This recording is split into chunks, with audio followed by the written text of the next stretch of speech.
옛날에 두 친구가 있었습니다. 두 사람은 어느 날 산책을 하면서 강둑을 거닐고 있었습니다. 그리고 서로의 미래에 대해서 이야기하는 시간을 가졌는데요. 걷다가 보니까 조금 있다가 갈래길이 나옵니다. 한쪽 길은 강둑을 따라서 계속 난 길이었고요. 다른 쪽 길은 저 언덕 위에 나 있는 길이었습니다. 강둑길을 따라서는 과수원들이 펼쳐져 있었습니다. 언덕 위 길에는 작은 불빛이 반짝이고 있었습니다. 그런데 두 사람은 같이 가다가 이 갈래길에서 헤어졌습니다. 왜냐하면 서로 선호하는 것이 달랐기 때문이었습니다. 그래서 한 친구는 강둑길을 따라 계속 가게 됩니다. 친한 친구인데 왜 나를 따라오지 않느냐고 불평하면서 강둑길을 계속 가고 있었습니다. 자, 그런데 과수원이 지금 펼쳐져 있습니다. 과일도 열렸습니다. 그래서 쑥 들어가 가지고 탐스러운 과일을 따서 먹었습니다. 그래서 속된 말로 훔쳐먹은 사과가 맛있다는 이런 이야기도 있듯이 보통 때에 먹는 것과 다른 아주 좋은 맛이었습니다. 그런데 문제는 이렇게 하는 일에 재미를 붙이게 된 겁니다. 그렇게 해서 누군가를 속이고 훔치고 이렇게 하는 것에 재미가 들려서 이런 식으로 살아가는 사람이 그만 되고 말았습니다. 그래서 충동에 따라서 움직이면서 무엇인가를 훔치며 사는데요. 한 번은 어떤 집에 들어가서 또 뭔가를 훔쳤습니다. 그런데 그만 그때에 주인에게 들키고 말았습니다. 그러면 용서를 빈다든지 아무튼 도망친다든지 이렇게 하고 끝났으면 좋았을 것을 그만 주인을 해치고 말았습니다. 주인을 죽이기까지 하는 이런 극한의 상황이 되었습니다. 결국 도주했지만 그는 체포되고 말았고요. 그리고 여기에 대해서 사형 언도를 받기에 이릅니다. 그는 감옥에서 집행유를 기다리는 사람이 되었습니다.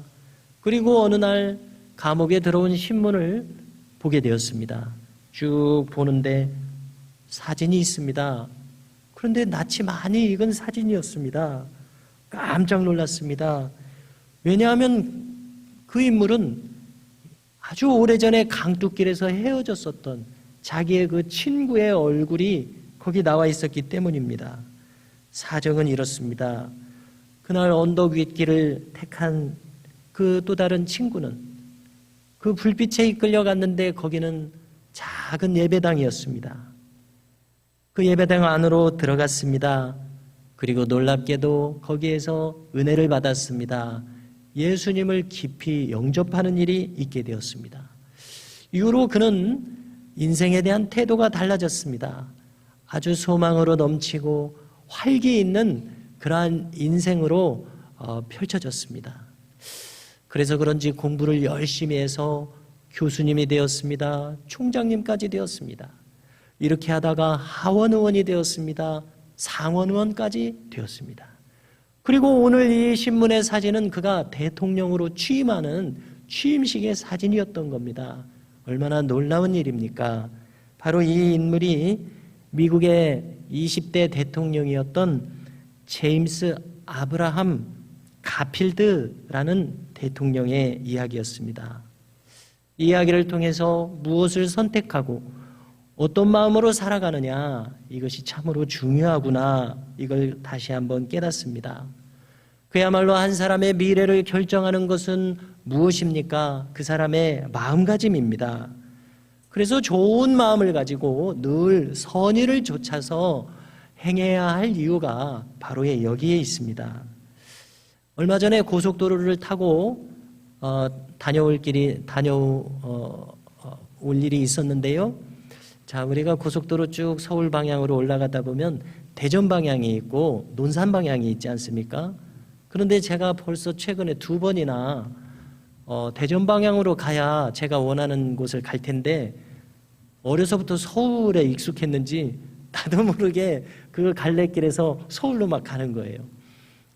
아무래도 돌아가야 가까운 길이기 때문에 견훤왕릉이 있더라고요. 거기서 돌아왔습니다. 이렇게 하니까 2, 30분이나 더 들어서 시간이 간당간당해지더라고요. 그래서 선택을 할 때에 참 집중해야 한다는 것을 다시 생각하게 됩니다.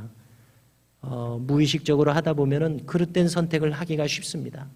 정신을 차리고 무엇이 좋은 선택일지, 특별히 우리 신앙인들은 하나님 보시기에 무엇이 좋을지를 꼭 생각하는 시간을 가져야 할 것입니다. 하나님께서는 그야말로 우리에게 뭔가를 자유롭게 선택할 수 있는 이성을 주셨습니다. 이것은 우리가 뭐든지 선택할 수 있는 자유입니다. 그러나 생각해 볼 때에 뭐든지 선택할 수 있다고 해서 다 선택해도 되는 것은 아닙니다. 어떤 선택은 우리를 그릇된 길로 인도하기 때문에 그렇습니다. 하나님께서는 하늘에서 우리가 무엇을 선택하는지를 지켜보고 계신다는 생각이 듭니다. 그리고 그분이 바라시는 것은 우리가 이것을 선택할지 저것을 선택할지 고심할 때 하나님의 뜻을 따라서 하나님의 길을 가는 방향으로 선택하기를 기대하신다고 생각합니다. 이것은 마치 부모님의 마음과 같을 것입니다. 어려서부터 자녀들을 기를 때에 도시락 싸들고 매사에 쫓아다닐 수는 없습니다. 그래서 자녀들이 자기 나름의 선택을 하게 되는데 부모의 마음은 무엇입니까? 좋은 것을 선택하기를, 나중에 유익한 것을 선택하기를, 친구도 또 어떤 일도 유익한 결과가 되도록 선택하기를, 이렇게 바라는 것이 부모님의 마음 아닙니까? 하나님도 마찬가지실 겁니다. 자, 우리가 성경을 쭉 읽어가다 보면 창세기 12장에 이르면은 한 특별한 인물이 대두됩니다. 그는 아브라함입니다. 노아의 홍수 이후에 수많은 인류가 번성했겠지만은 성경은 창세기 12장부터는 그 이후로 아브라함과 그의 후손에 대한 이야기가 성경의 전부라고 해도 과언이 아니지 않습니까? 그만큼 많은 인류 가운데 특별한 선택을 받은 사람이 아브라함이었습니다. 그리고 이 아브라함을 통해서 하나님께서는 그를 신앙으로 훈련해 가시면서 그를 하나님의 사람으로 일생을 살도록 이렇게 인도하시는 것이 성경의 이야기입니다. 자, 하나님께서 선택하셨지만, 부르셨지만 그도 새로운 환경과 조건을 만나면서 선택해가는 일생을 살았음을 우리가 보게 됩니다. 하나님께서 한번 그를 택하셨다고 해서 이후의 삶이 완전히 꽃길만, 완전히 바른 선택만 하면서 살아갔던 것은 아니었습니다. 바라기는 우리가 항상 좋은 선택을 하면 얼마나 좋겠습니까마는 아브라함도 선택에 있어서 실수가 있었습니다. 떠올릴 수 있는 것은요, 해코지를 당할까 봐서 권력자들 앞에 나아갔을 때 자기 아내 사례를 누이라고 속이기를 2번이나 했습니다.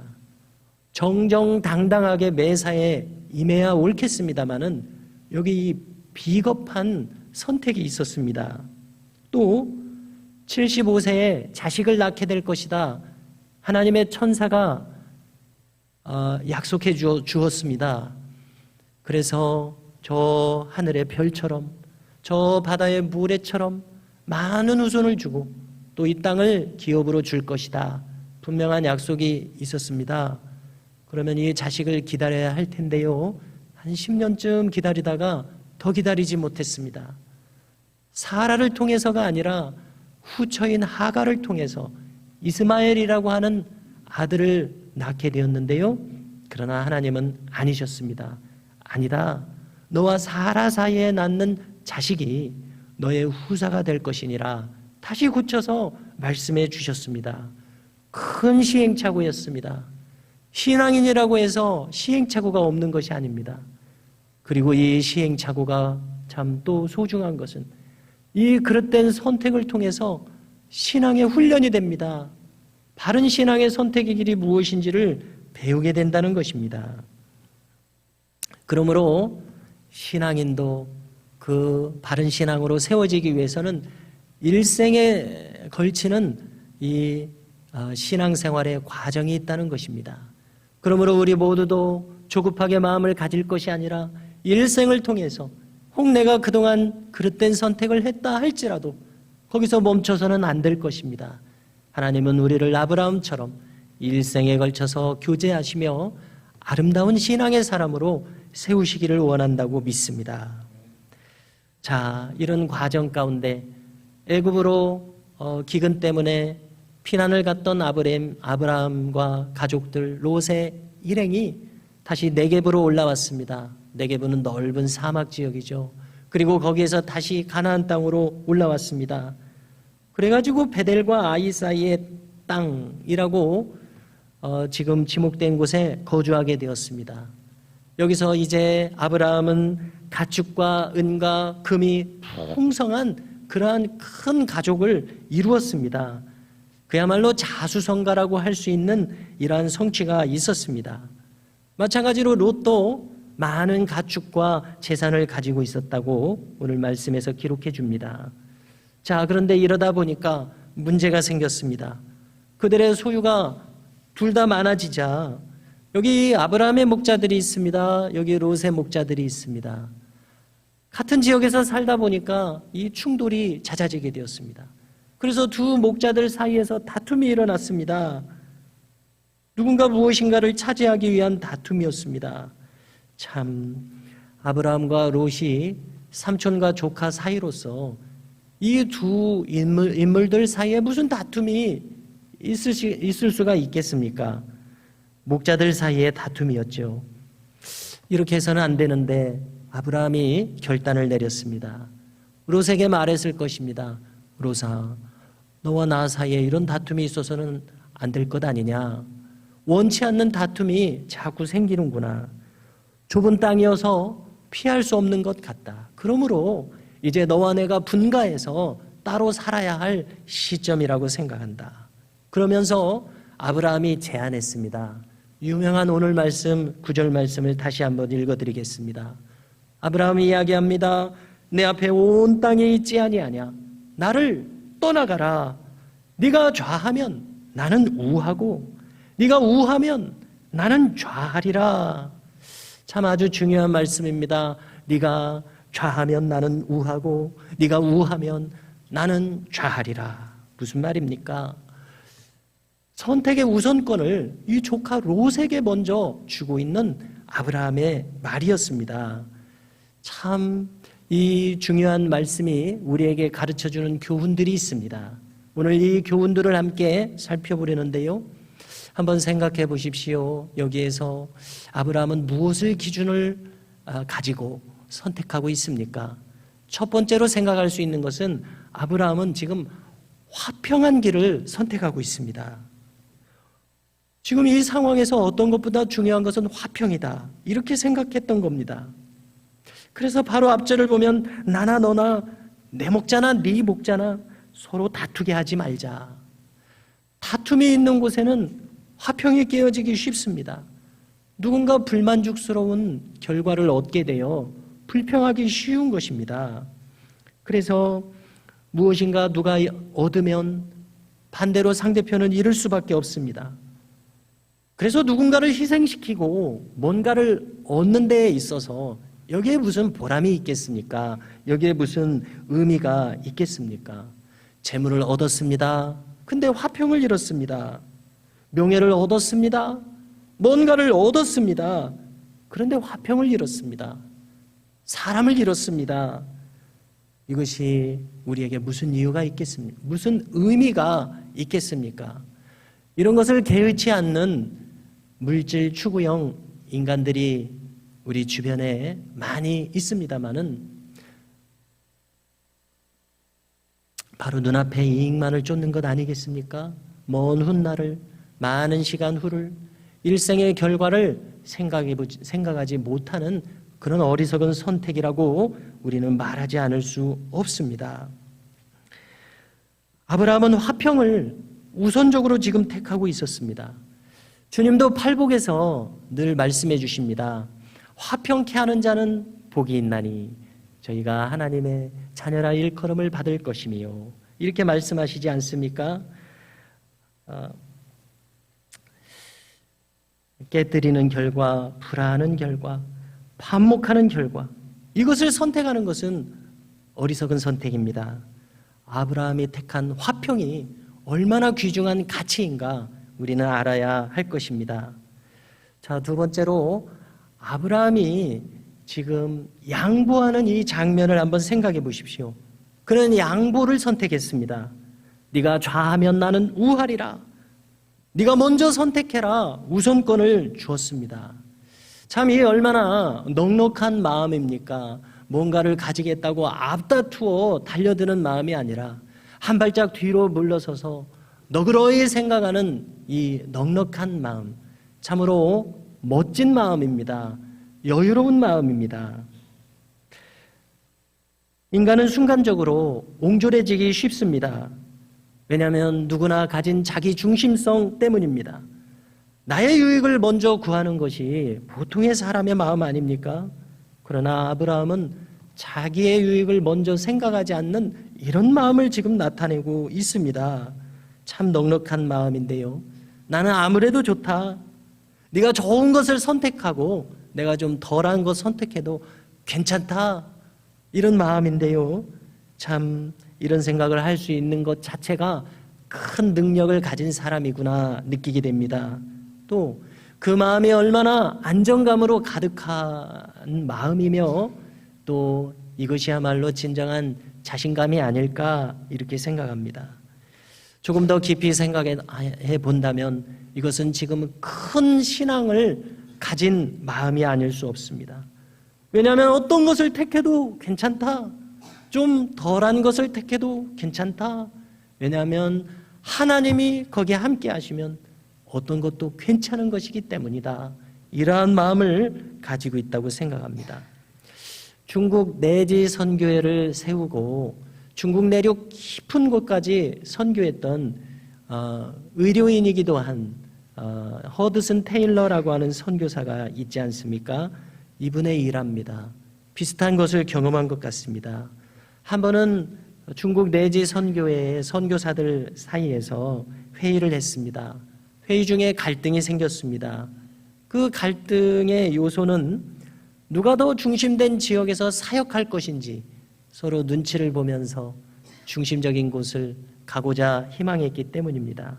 말이 많아졌습니다. 이때 허드슨 테일러가 조용히 말했다는 것입니다. 형제여, 당신이 필요하다면 당신이 그곳을 가십시오. 나는 어느 곳이든 하나님이 함께 계시기만 한다면 어느 곳이든 괜찮습니다. 이렇게 말했다고 전해지고 있습니다. 아마 아브라함과 롯의 선택을 자신의 삶에서 이렇게 실현하고자 하는 그런 마음이었습니다. 서머셋 모험이라고 하는 영국의 유명한 작가가 있습니다. 그의 소설 중에서 달과 6펜스라고 하는 소설이 있는데요. 이것은 아주 간단한 비유입니다. 달은 아름답고 고상한 삶을 비유하는 것이고요. 6펜스라고 하는 것은 달과 모양이 같습니다. 색깔이 같은 은화입니다. 이것은 돈이 나타내듯이 세속적인 삶을 가리킵니다. 달은 높은 정신세계를 나타냅니다. 그러나 6펜스 인생은 물질과 명예를 쫓는 세속적인 가치관을 대표하고 있습니다. 생각해 볼 때 이 세상에서 돈으로 살 수 없는 소중한 것들이 많이 있습니다.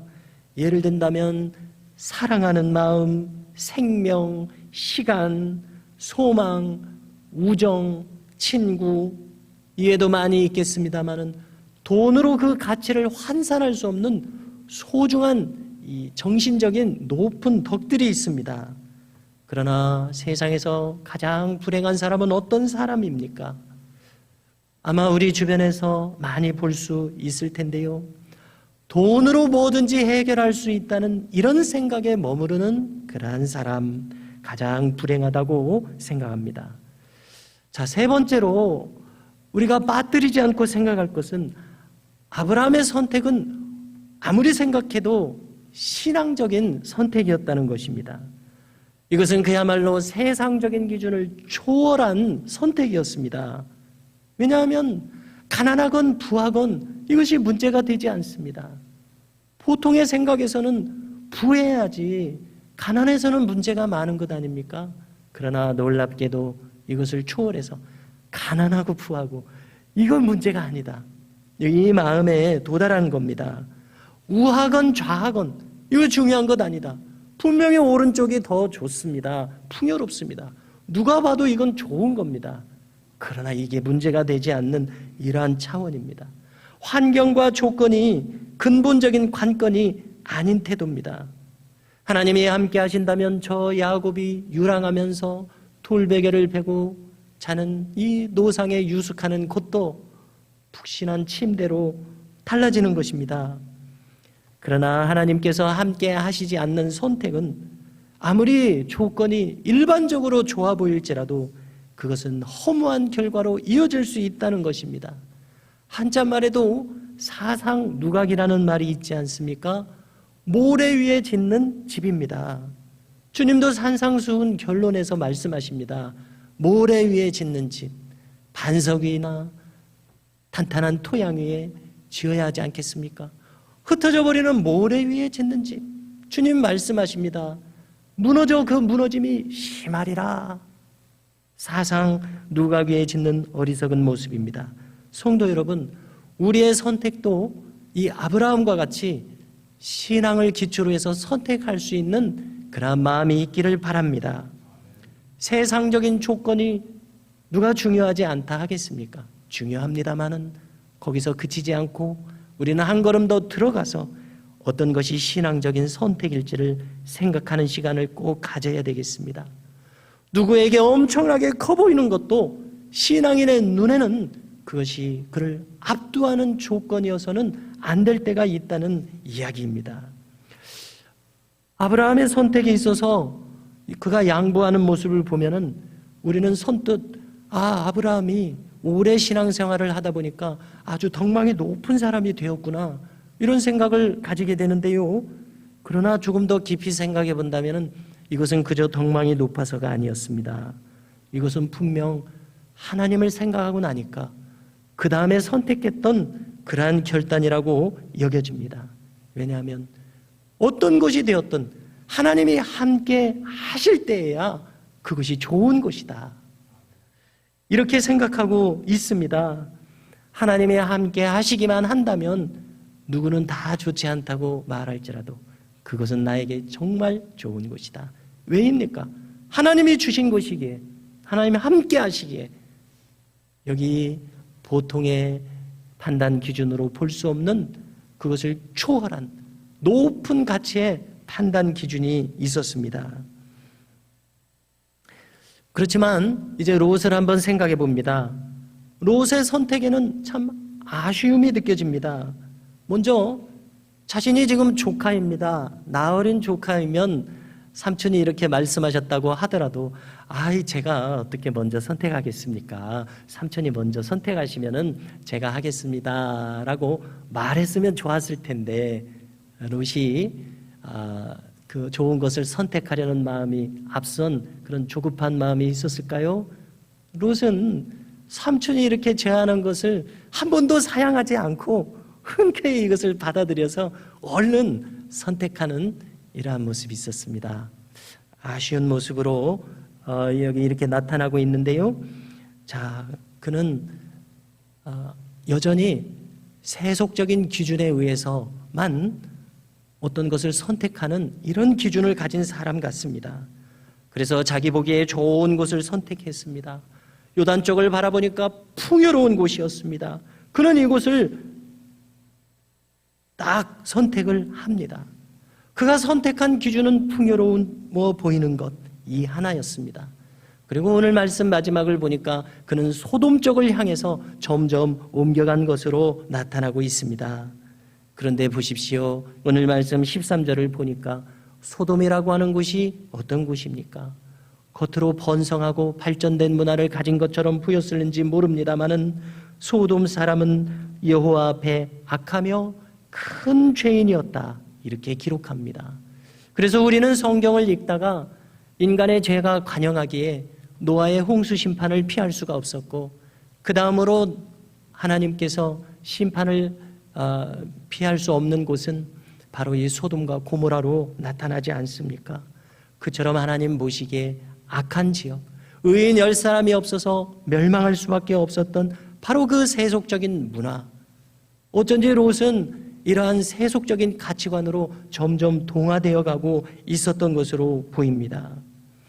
그래서 오늘 성경 이후의 다음 장면을 보면은 롯은 그 자신도 아내도 딸들도 세속화된 생각 속에서 살아가고 있었습니다. 하나님의 백성들이 이방인의 풍속을 따라 거기 물들어서 사는 사람들로 추락하고 말았습니다. 생각건대 그의 마음에도 여전히 하나님을 경외하는 마음이 아직 있었을 것으로 생각됩니다만은 너무나 세속적인 이 흐름을 수용한 나머지 세속으로 기우는 마음을 막을 수 없었습니다. 그래서 한쪽에서는 하나님을 생각하면서 여전히 추락하는 줄 알고서도 계속해서 그 길로 나아가는 어리석은 모습이 여기 있었습니다. 성도 여러분, 오늘 말씀을 대하면서 우리는 아브라함이 선택하는 모습에서 귀중한 교훈을 얻을 수 있기를 바랍니다. 비록 상대적으로 좋아 보이지 않는 곳이라고 할지라도 그는 어려운 쪽을 선택했습니다. 왜냐하면 어떠한 곳이라도 하나님께서 함께 하신다면 그곳은 좋은 곳이기 때문에 그렇습니다. 아브라함의 이후의 삶을 보십시오. 하나님과의 관계가 계속해서 이어집니다. 너무나도 감사하게도 하나님의 계시가 계속해서 그에게 임합니다. 하나님의 은혜가 계속해서 내립니다. 그래서 그는 일평생 하나님과 동행하는 삶을 살았습니다. 간절히 바라기는 우리의 삶도 일생토록 아브라함처럼 하나님과 동행하는 삶이 되기를 주의 이름으로 축복합니다.